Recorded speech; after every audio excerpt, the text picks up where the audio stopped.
The morning had settled into its usual rhythm, quiet and unassuming, as if the world outside my Philadelphia row house had no memory of the years of pain tucked inside me.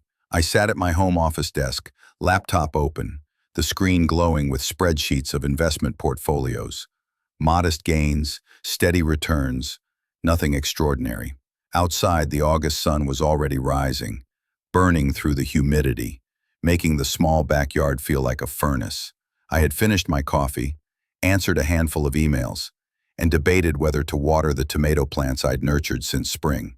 Life, for all its monotony, had a comforting predictability. Then my phone rang. Unknown number. I stared at it for 3 rings, thumb hovering over the decline button. Spam calls had become a daily nuisance, robbing me of moments of peace. And yet, something, a memory, a hope, a warning, I couldn't tell which, made me answer. "Hello, this is Cora." The voice arrived cold, formal, precise. No warmth, no hesitation. Just a flat line cutting through the morning calm like a scalpel. "I'm having dinner tomorrow evening at 6. You should come." Shield's chest tightened, and for a second, I could feel the years compressing between us. The 5 long years of silence, the returned birthday cards, the unanswered texts, the deliberate erasure of me from her life. And now, as if no time had passed, she spoke as though we were strangers negotiating a casual social appointment, rather than estranged family. "Homeland. Cora, it's good to hear from you. I didn't expect. Tomorrow at 6. I stumbled over my words, caught somewhere between disbelief and a buried hope. She cut through my hesitations sharply, mercilessly. "My address hasn't changed. Bring $200,000 with you." $200,000. The number hit me like a physical blow, knocking the breath from my lungs. I pressed the phone harder to my ear, hoping to make sense of it, but the line was dead before I could speak again. I sat there, chest heaving, mind racing, and slowly lowered the phone to the desk. My hand trembled, not with age, though I was 67, but with shock and fury at the audacity. I poured myself another coffee, now cold, and sipped it with trembling hands, letting the bitter liquid anchor me to reality. Smartphones. 5 years. 5 years of silence. 5 years of trying, of reaching, of hoping, all ignored. And now this, a sudden demand, masked as casual dinner etiquette, for an obscene sum of money. I walked to the living room, my steps unsteady, and pulled the photo album from the shelf. Its spine had worn smooth from years of handling. I opened it slowly, reverently, tracing the images with a finger, trying to remind myself of who she had once been, and perhaps who she still was beneath the surface of greed and detachment. There she was at 5, teeth gapped, laughing as I carried her on my shoulders in the park. There she was at 18, smiling wide at graduation, proud and alive with potential. There she was at 29, radiant in her wedding dress, standing beside Stuart, her hands entwined with his in hope and joy. And somewhere between hope and now, that innocence had been replaced by calculation, by cold expectation. Back to 5 years ago, the company I had built from nothing over 43 years had finally been sold. The sale was substantial, more than I had dreamed, but it came with responsibilities, debts, obligations, retirement funds for employees who had devoted decades of their lives to me. I had tried to be generous with Cora and Stuart. I gave them $300,000, no strings attached. Enough to start their life, enough to buy a house, enough to feel my love had been recognized. Apparently, it wasn't enough. Stuart, standing in my living room, arms crossed, eyes narrowing in contempt. "You sold the company for over $2 million and gave us scraps," he had sneered. "We deserved at least half of that." Cora stood silently beside him, expressionless, cold as stone. No words of gratitude, no acknowledgement, just that calculating stare that had haunted me ever since. Then her words, soft but cutting, like a knife hidden in silk. "Maybe if you'd been fair to your family, we wouldn't have to do this." "Bail this?" Her words had hung in the air like a challenge, implying wrongdoing on my part, as if expecting respect and gratitude for generosity was a crime. I had tried to explain, tried to outline the obligations and debts that swallowed the bulk of the sale. But Stuart had talked over me, shouting, accusing me of hiding wealth, of loving my employees more than my own blood. Cora had said nothing more. She had just watched, cold and quiet, as if she were a jury ready to render its verdict. I asked them to leave. They had. The door closing behind them had marked the final fracture. That was 5 years ago. Since then, silence. Cards returned unopened, texts unanswered, calls ignored. My love and efforts met with calculated erasure. And now this. A demand for $200,000, delivered as if I were a bank, not a father. I sat back in my chair, cold coffee forgotten, and allowed myself to think. Not react. Not shout. Not cry. Not storm off in rage. Just think. What had changed? What had shifted the balance of her heart? Was it greed alone? Was there fear beneath the surface? Or some desperation I hadn't anticipated? My eyes drifted back to the photo album. I lingered on her wedding day, the hope in her eyes, the joy in her smile. How had it curdled into this cold transaction? And yet, even as anger flared, a small flicker of something deeper remained. Love, still buried beneath layers of hurt and disappointment. I placed the album aside and reached for my phone again. 5 years of unanswered messages stared back at me, reminders of rejection and persistence. Happiness, sweetheart, hope you're doing well. Merry Christmas, thinking of you today. Miss you, would love to hear from you. Each a monument to silence, each a reminder that my love had been met with emptiness. Instead, despite it all, I would go. I would answer her summons. Not for the money, not for revenge, but because some part of me still hoped that perhaps, this time, things could be different. Perhaps, this time, I could find a way to turn the audacity of her demand into an opportunity for revelation, for understanding, for justice. Exiting. The morning sun climbed higher outside, golden and relentless. I sipped the bitter coffee again, letting the taste steal me. I opened a new blank page on my laptop, fingers hovering above the keyboard, drafting a mental map of how tomorrow's meeting might unfold. I would not be a victim. I would not be manipulated. I would be ready, armed with patience, wit, and the quiet strength of experience. For 5 years I had waited, and tomorrow finally the scales might tip, though not in the way Cora expected. The memory came unbidden, like a photograph slipping from the pages of my mind, crisp and vivid despite the years. 5 years ago, the day that shattered everything. I could still hear Stuart's voice echoing through my living room, sharp and accusatory, tinged with contempt I had never anticipated from someone I had welcomed into my family. Terminated.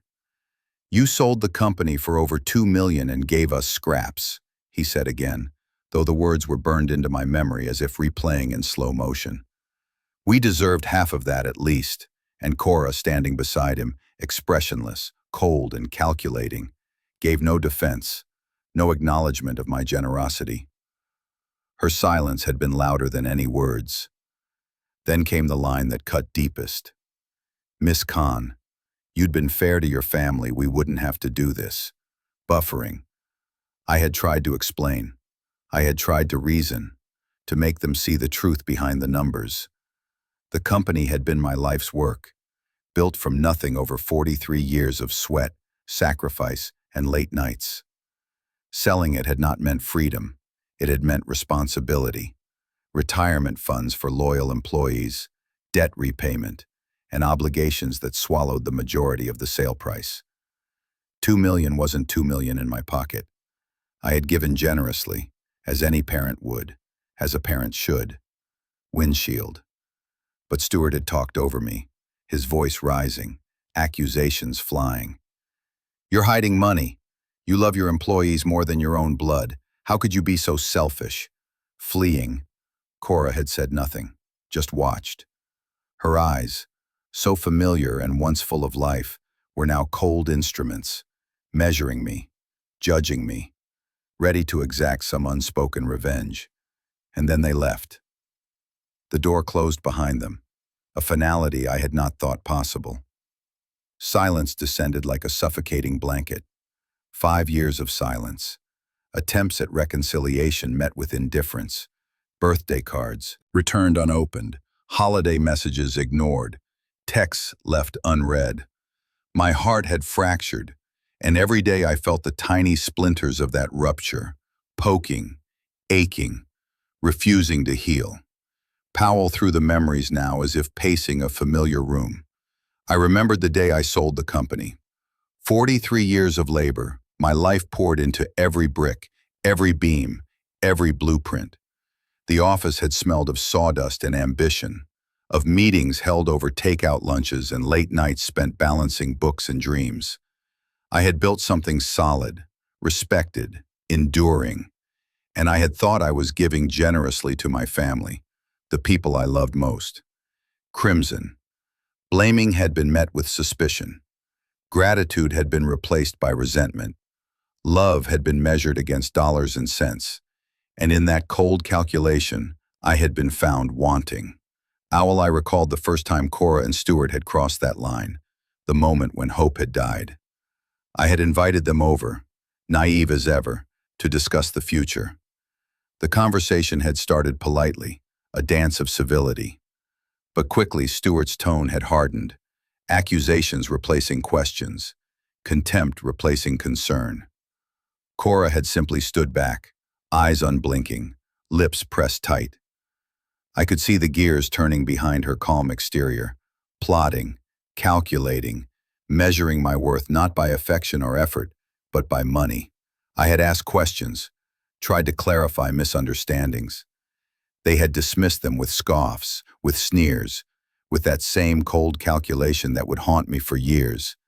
And now, 5 years later, here she was again, calling me after half a decade of silence, demanding $200,000 as casually as one might ask for a bottle of wine. The audacity, the presumption, it was staggering, flooring. Consciousness. I thought back to my own motivations, to why I had persisted in reaching out despite the rejection. Each message I had sent was a small act of hope, a fragile attempt at bridge building. Happy birthday, sweetheart. Hope you're doing well. Thinking of you today. Merry Christmas. Would love to hear from you. Each a small monument to rejection. Each an unacknowledged plea for connection. And yet, I had kept sending them. I had refused to let the silence win. Refused to accept that the love I bore had no place in their hearts. And now, the challenge was laid bare. The test. Would I succumb to manipulation? Would I hand over the money she demanded? Or would I respond with patience, with strategy, with quiet dignity that no one could steal?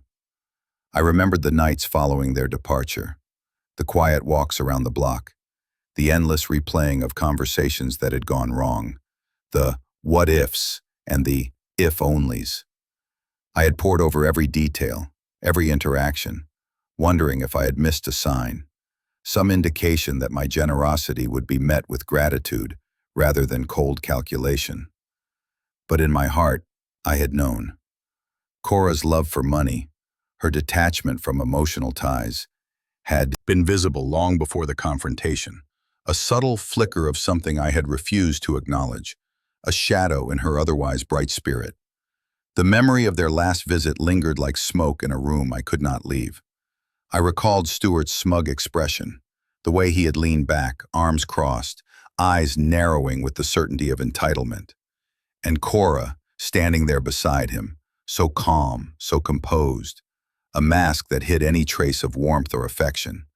I had begged, pleaded even, to be heard, to explain, to make them see that my love and generosity were genuine, undermined, but words had no power against certainty, against the blind assertion of greed and entitlement.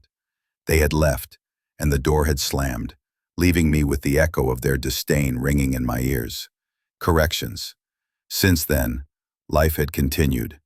I had poured myself into work, into the quiet satisfaction of investments, into the small joys of daily living. A thriving garden, the hum of my neighborhood, the comforting routine of morning coffee. I had traveled, met friends, kept busy, yet the void remained. The silence of my daughter was a constant shadow, a wound that never fully healed. And now, with that phone call, the wound had reopened, raw and demanding attention. I sat in my office, staring at the empty chair across from me, imagining her presence, imagining her tone, imagining the words that would fly like arrows over the dinner table. $200,000. Not a request, not a question, but a demand, ignition, bearings. Oh, my Mercedes, of the life I had built for myself after decades of labor, of the comfort and security I had earned. And yet, she had not called for love, for reconciliation, for conversation. She had called for money, greed, masked as casual expectation. I set down my coffee and stared out the window at the backyard, at the tomato plants heavy with fruit, at the small patch of grass I had painstakingly maintained. Life went on, indifferent to human pain, indifferent to betrayal, indifferent to love lost. I felt a surge of determination, a sense of purpose hardening in my chest. I would not allow manipulation to dictate my actions. I would not bow to greed disguised as family connection. No, tomorrow I would go.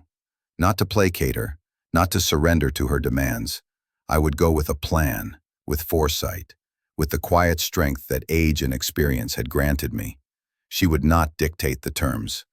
The past 5 years of silence, of rejection, of misunderstanding, had prepared me for this moment. I would act, and the outcome would not be what she expected. Disillusion. I opened my laptop again, fingers hovering above the keys, drafting ideas, strategies, possibilities. I revisited old conversations in my mind, parsed every interaction, every email, every text. I built scenarios, counter-scenarios, visualized reactions, rehearsed responses. Each step a small victory in reclaiming control, in taking the power that had been stripped from me by audacity and greed. By the time the sun climbed higher in the Philadelphia sky, casting golden light through the blinds, I had made a decision. I would go, but I would go prepared, not just with presence, but with purpose. Tomorrow, I would confront the past, navigate the present, and shape the future. And whatever happened at that dinner table, I would emerge not broken, not manipulated, but intact, dignified, and in control. 5 years of silence had ended, and in its place, a new chapter, one that I would write with care, with patience, and above all, with the quiet power of someone who had learned from betrayal and refused to be defeated by it. The night before the dinner, sleep came reluctantly. My mind refused to rest, replaying every possible scenario, every conversation, every tone, every glance from 5 years ago. I lay in bed, staring at the ceiling of my Philadelphia row house, hearing the quiet hum of the city outside, feeling the slow rise and fall of my own breath. I could not afford to be caught off guard. Not this time. Lays endured silence, rejection, and cold calculation from the person I loved most. And now, here she was, calling me after half a decade, demanding $200,000 as if it were a casual favor. My fingers itched to dial her back, to tell her exactly what I thought of her audacity, but I restrained myself. Rage, as I had learned, was a poor companion when strategy was required. Patience, observation, and foresight, these would be my tools. I sat at my kitchen table, sipping black coffee, watching the steam curl like a soft warning. The Mercedes gleamed in the driveway, its polished exterior reflecting the setting sun.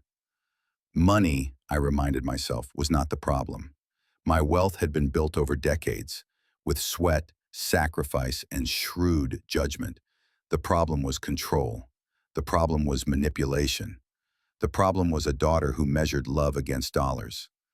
I drafted a mental list of everything I knew about Cora and Stuart, their habits, their desires, their expectations. Cora, meticulous, calculating, driven by self-interest. Stuart, impulsive, quick to anger, with a sense of entitlement that bordered on arrogance. Together, they had a dangerous combination. Greed reinforced by mutual admiration, impatience fueled by entitlement. I needed a plan, not to defeat them with money, but to regain control, to ensure that the meeting would unfold on my terms. I reviewed my own options. I could confront her openly, demand an explanation, challenge her audacity. I could bring the money she demanded, but with conditions, leverage, or a subtle lesson embedded in the transaction. Or I could surprise her, subvert her expectations, and remind her that wealth did not grant her dominance over love or respect. By midnight, I had decided. I would go. I would arrive as she requested, but I would bring more than presence. I would bring foresight, subtle authority, and a revelation she could not anticipate. The next morning, I woke early. The sun had barely begun its climb over the rooftops, spilling light over the neat rows of houses. I dressed carefully, choosing attire that conveyed both dignity and calm authority. A dark blazer over a crisp shirt, slacks pressed with care, polished shoes. I did not want to appear confrontational, nor would I allow myself to seem intimidated. Appearance, after all, was the first impression, and first impressions could set the tone for everything to follow. I checked my portfolio once more, not for financial reassurance, but for focus. The numbers were steady, predictable, a reflection of the life I had built, the security I had earned. Security, I realized, was more than money. It was clarity of purpose, calm in the face of provocation, and the quiet confidence of experience. Breakfast was sparse, a slice of toast, a boiled egg, black coffee. My appetite was tempered by anticipation, by the swirling storm of emotions, anger, hope, dread, curiosity. I could not allow them to see fear, and yet I would not pretend it did not exist. The balance of control, I reminded myself, was fragile. I stepped outside briefly, inhaling the August air. The heat was already oppressive, the city alive with distant sirens, morning traffic, the hum of life that refused to pause for grief or manipulation. My garden awaited attention. Tomato plants heavy with fruit, grass that needed mowing. But now was not the time for nurturing life. Today required precision, calculation, and restraint. By mid-morning, I had arranged everything. The Mercedes polished to a mirror sheen. Documents prepared in case confrontation required clarity. Old photographs tucked carefully into my briefcase as reminders of what had been, what could be, and what had been lost. These memories were my anchor, my shield against cynicism and manipulation. I drove through Philadelphia slowly, deliberately. Streets I had walked countless times seemed different today, charged with anticipation. Every corner a potential prelude to confrontation. I rehearsed conversations, imagined Cora's tone, Stuart's expressions. Would they attempt intimidation, ridicule, or emotional manipulation? I prepared for each, rehearsing calm responses, subtle reminders, and, if necessary, a quiet display of control that would assert my authority without anger. At their neighborhood, I noted the subtle changes since my last visit. Freshly painted fences, new landscaping, the gleam of vehicles in driveways. Everything spoke of wealth and pride, of careful curation, a world meticulously arranged to reflect status and control, a world they assumed gave them power over me. I would remind them that power is not always measured by what one owns, but by how one wields it. I parked at a distance, choosing to approach on foot. The walk to their door allowed me time to focus, to center myself, to prepare my presence as a statement. Each step was deliberate, each breath measured. By the time I reached the threshold, my composure had settled into a quiet strength. Kepler opened the door before I could knock. Her expression was, as I remembered, poised, composed, a smile practiced but lacking warmth. "Right on time," she said. Her tone carried expectation, confidence, and a subtle undertone of entitlement. Unresolved. "Good evening, Cora," I replied evenly. My voice was calm, steady, deliberate. No tremor, no hesitation. "I received your message." Shameful. She arched an eyebrow, her glance flicking to the briefcase in my hand. "I trust you brought what I requested." Emil smiled faintly, letting the ambiguity linger. "I brought something," I said, stepping inside. The door closed behind me, sealing us in a space charged with years of unresolved tension. Selfish, Stewart appeared from the dining room, a smirk twisting his face. "Finally decided to show up, old man?" His tone was sharp, mocking, testing the waters. I met his gaze evenly, letting no trace of anger or defensiveness surface. Dinner was set formally, a lavish spread meant to impress and subtly intimidate. But I was not impressed, nor intimidated. I observed quietly, noting every detail: the placement of cutlery, the shine of the silver, the calculated effort to signal status and expectation. Every detail was predictable. Every detail I could use. Shakespeare was sat. Cora made the first move, her hand hovering over the table, poised to demand, to manipulate, to assert. But I spoke first, calm, deliberate, controlled. "I came, as requested. But before we proceed, I think it's time we clarify expectations." She tilted her head, intrigued. "Clarify?" "Sluggish," I said. "I've spent the last 5 years reflecting on the past, on the mistakes, misunderstandings, and truths we've avoided. Tonight is not just about money.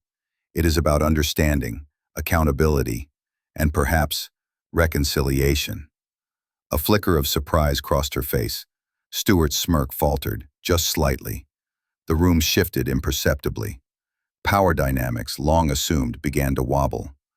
I opened my briefcase, placing photographs carefully on the table.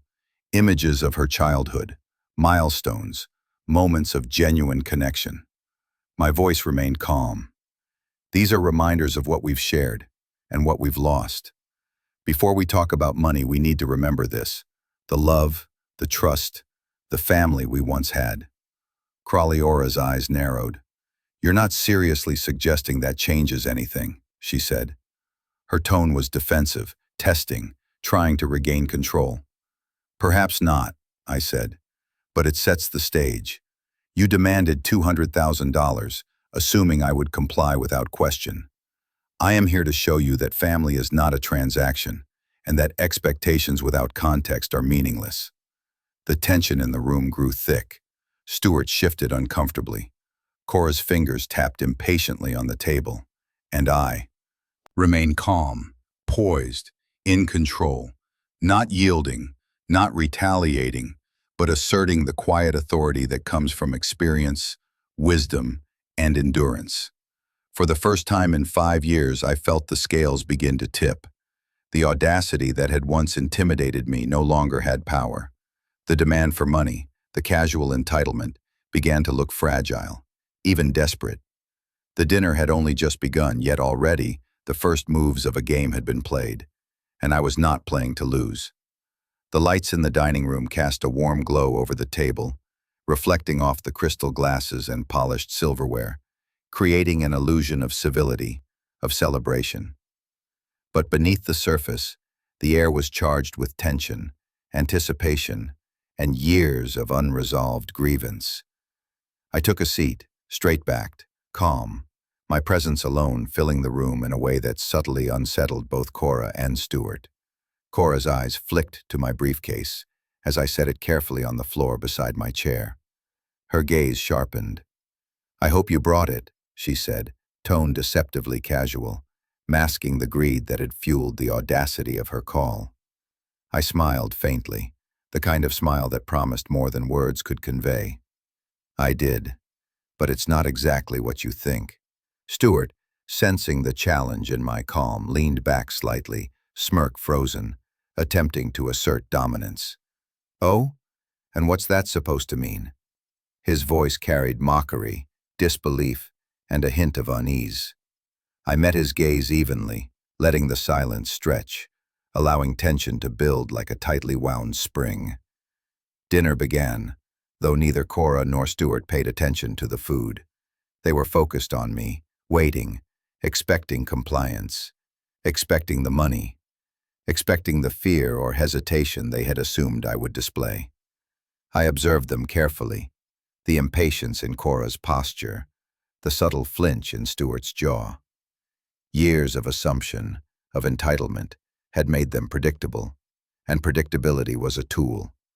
I served myself a modest portion, deliberately slow, deliberately calm. "You demanded $200,000, I said softly, almost conversationally, as if it were owed to you, as if it were a debt incurred by my presence alone.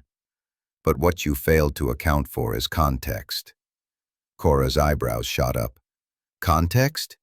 Her tone was sharp now, defensive, uncertain. "Yes," I said, "context matters. Family matters.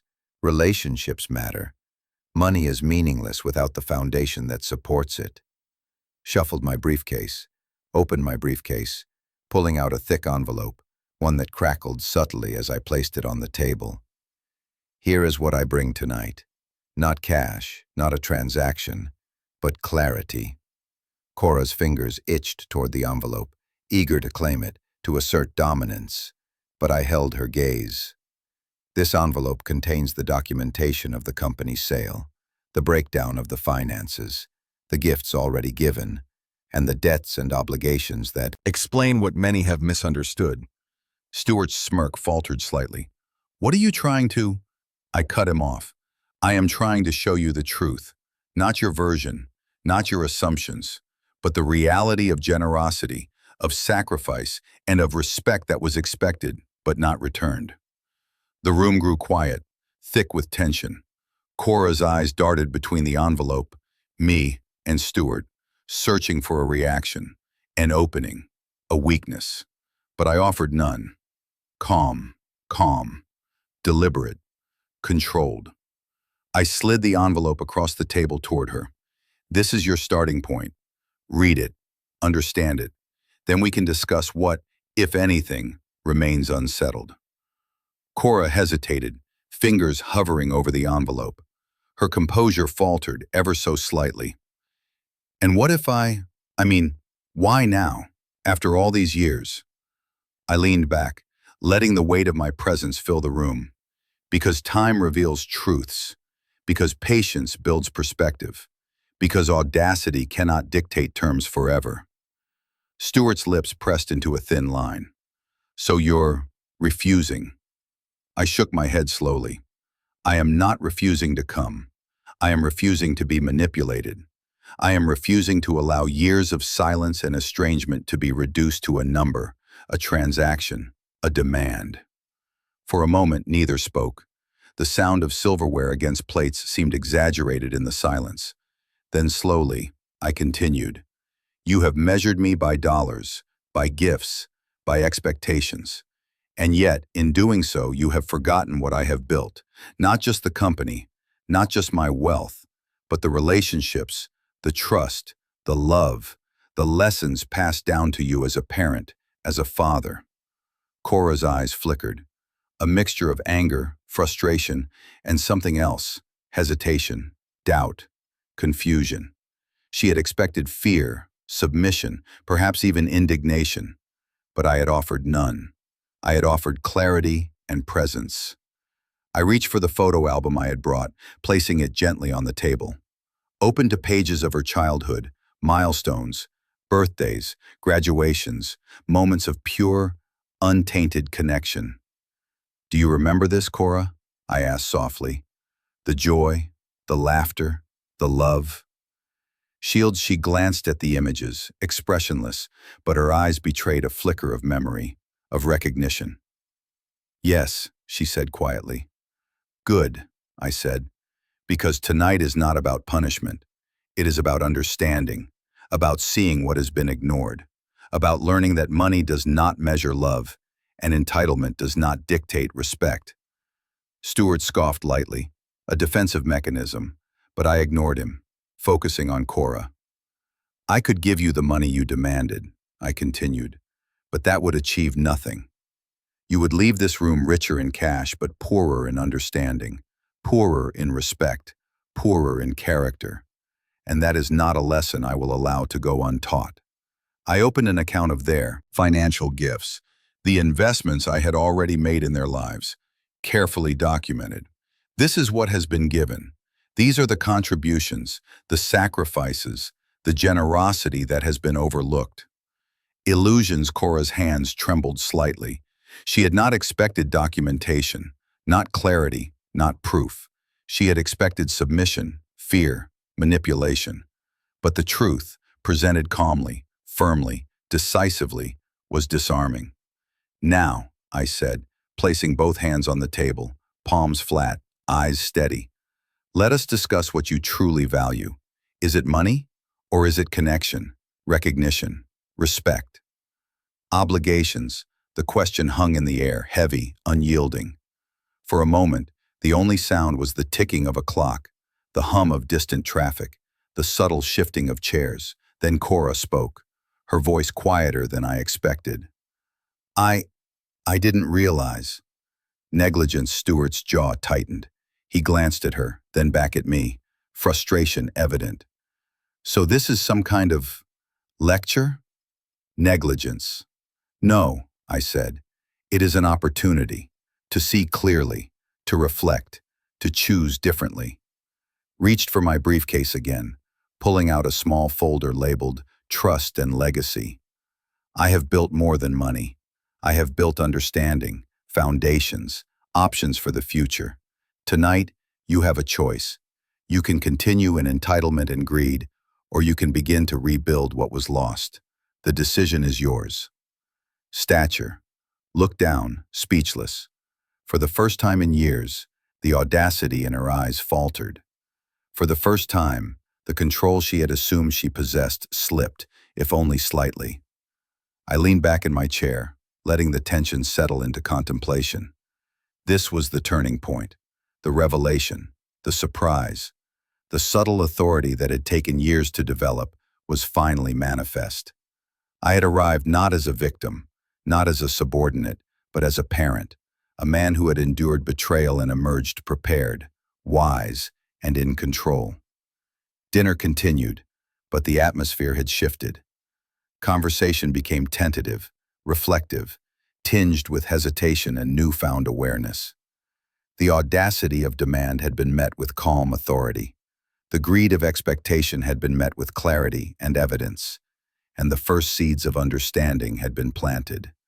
For the first time in 5 years, I felt a small sense of victory, not in money, not in material gain, but in presence, in truth, in the quiet assertion of dignity and wisdom over manipulation.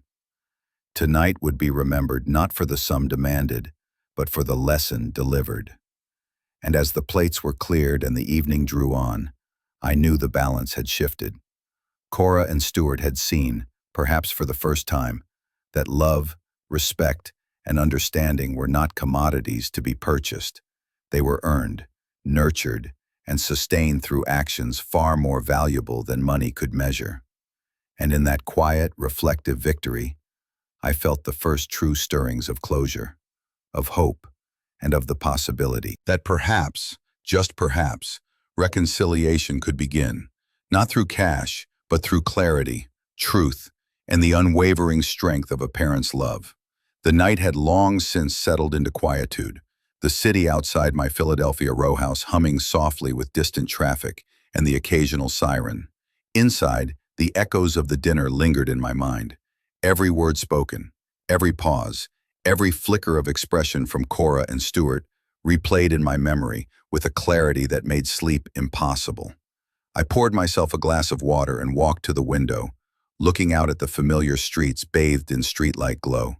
5 years of estrangement, rejection, and silence had brought me to this point, and tonight had changed everything. I had faced the audacity, the greed, the cold calculation of my daughter and her husband, and I had remained unshaken. I had arrived, not as a victim, but as someone prepared, calm, and in control. I thought back to the dinner table, to the moment when Cora's eyes had faltered as I placed the photo album and documentation before her.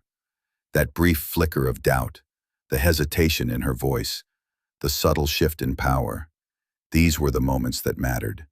Not the money, not the lavish setting, but the realization that family, respect, and understanding could not be reduced to a simple transaction. After dinner, I had left the house, walking slowly to my car. The night air was cool against my skin, carrying a quiet promise of change. Cora had followed me to the door, stopping short, her voice softer than I had expected. I, I didn't realize, she began, uncertainty lacing her tone. You have time to reflect, I said, maintaining calm but firm. The choice now is yours, to continue in entitlement or to begin to repair what was lost.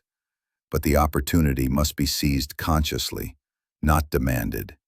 Stewart, ever defensive, muttered something under his breath, frustration mingling with curiosity, but even he could not hide the impact of the evening. The scales of assumed power had shifted, subtly but irrevocably.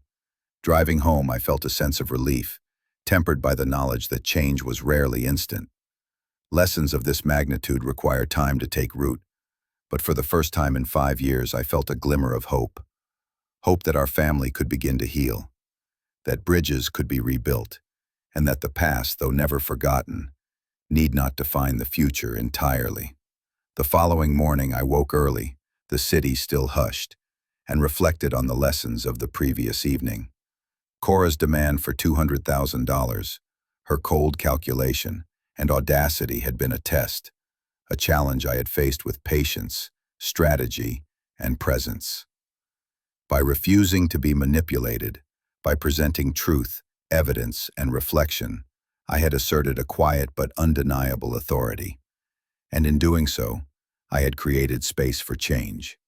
I checked my phone, half expecting messages filled with defiance, entitlement, or anger. Instead, there was a single text from Cora. For tonight, I need time to think, to understand. I'm sorry. The words were simple, yet they carried weight. The first acknowledgement of wrongdoing, the first sign of introspection, and perhaps the first step toward reconciliation. I spent the day in quiet contemplation, walking through the small garden behind my house, attending to the tomato plants heavy with fruit, mowing the grass, and allowing the rhythm of mundane life to anchor me. The act of tending to living things reminded me that growth, healing, and change are processes, gradual, deliberate, and requiring care. Over the next few weeks, communication with Cora gradually resumed. It was slow, tentative, punctuated by moments of hesitation and careful phrasing. But each interaction was a small victory. We discussed memories, childhood, shared experiences, and even the wounds of the past. Slowly, walls built over years of silence began to crumble, replaced with tentative bridges of understanding. Stewart remained cautious, still defensive, still protective of Cora, but even he could not deny the shift. The respect I had asserted through calm authority, evidence, and patience had begun to permeate, reshaping dynamics that had long been dominated by entitlement and greed. Financial discussions followed. Cora, now more aware of context and past generosity, acknowledged the contributions I had made over the years. She began to understand that money alone could never replace love, presence, and guidance. It was a hard lesson, one that took time to accept, but the acknowledgement itself was a turning point. We began to rebuild, cautiously but deliberately. Family dinners resumed, first small and carefully orchestrated, later more relaxed and natural. Conversations grew longer, laughter returned, and the cold distance that had defined our relationship for half a decade began to thaw. I reflected often on the nature of the past conflict. Generosity, when unrecognized, can feel like futility. Love, when unreciprocated, can feel like failure. But patience, clarity, and steadfastness provide a foundation that endures beyond immediate misunderstandings. By refusing to be manipulated, by presenting truth calmly and strategically, I had not only reclaimed authority, but also created the conditions for genuine reconciliation. There were moments of discomfort, of awkwardness, of unspoken tension, but these were natural. Healing is rarely linear, rarely easy. Yet with each step, trust rebuilt itself, slowly but surely, brick by brick, conversation by conversation, shared memory by shared memory. One afternoon, as I sat in my office reviewing portfolios, Cora knocked gently on the door. Her expression was tentative, but her eyes carried recognition, respect, and a hint of remorse. "I sit?" she asked. "Of course," I replied, gesturing to the chair opposite mine. We spoke for hours that day, revisiting old memories, clarifying misunderstandings, and acknowledging the pain of past actions. It was exhausting, emotional, and humbling, but also profoundly healing. For the first time in years, I felt our bond, the fragile, precious connection of parent and child, beginning to mend. Weeks turned into months. Our relationship continued to improve, grounded in honesty, patience, and understanding. The material demands that had once defined interactions were replaced by genuine connection, shared experiences, and mutual respect. I reflected on the journey often. 5 years of silence, betrayal, and rejection had been painful, nearly unbearable. But they had also prepared me for this moment of truth. By approaching the situation with calm authority, strategic foresight, and unwavering presence, I had not only protected myself, but also created the possibility for redemption. For myself, for Cora, and eventually for Stuart as well. Brewer were clear. Wealth is transient, power is fragile, and audacity, when met with patience and wisdom, can be redirected. Family, love, and respect are not commodities to be bought or demanded. They are cultivated, nurtured, and sustained through honesty, presence, and understanding. As I stood in my backyard one evening, watching the sunset paint the sky in hues of gold and crimson, I felt a profound sense of peace. The garden thrived, the air was warm and quiet, and for the first time in years, the weight of betrayal and estrangement had lifted. Cora and I had found our way back to each other, slowly, deliberately, with lessons learned, respect restored, and hope renewed. Shield Mercedes gleamed softly in the driveway, a reminder of a life built with effort, prudence, and perseverance. But it no longer defined my worth, my authority, or my happiness. The true value lay in the relationships restored, the trust rebuilt, and the knowledge that even after betrayal, silence, and rejection, reconciliation was possible. The doorbell rang, a familiar sound now, signaling not expectation or demand, but connection and warmth. Cora stood there, small smile on her face, a subtle nod of acknowledgement. And in that moment, I realized that the hardest lessons are also the most transformative. Love had endured, patience had prevailed, and family, despite years of separation and misunderstanding, had been reclaimed, not through money, but through clarity, wisdom, and unwavering presence. As I welcomed her in, I knew that life, like a garden, required care, patience, and attention. And with that understanding, we began anew. 5 years of silence behind us, a future of connection, respect, and hope stretching ahead. Conflicts the chapter closed not with a sense of finality, but with promise. Redemption had been earned, reconciliation had begun, and justice had been quietly delivered through presence, patience, and the unwavering strength of a father's love.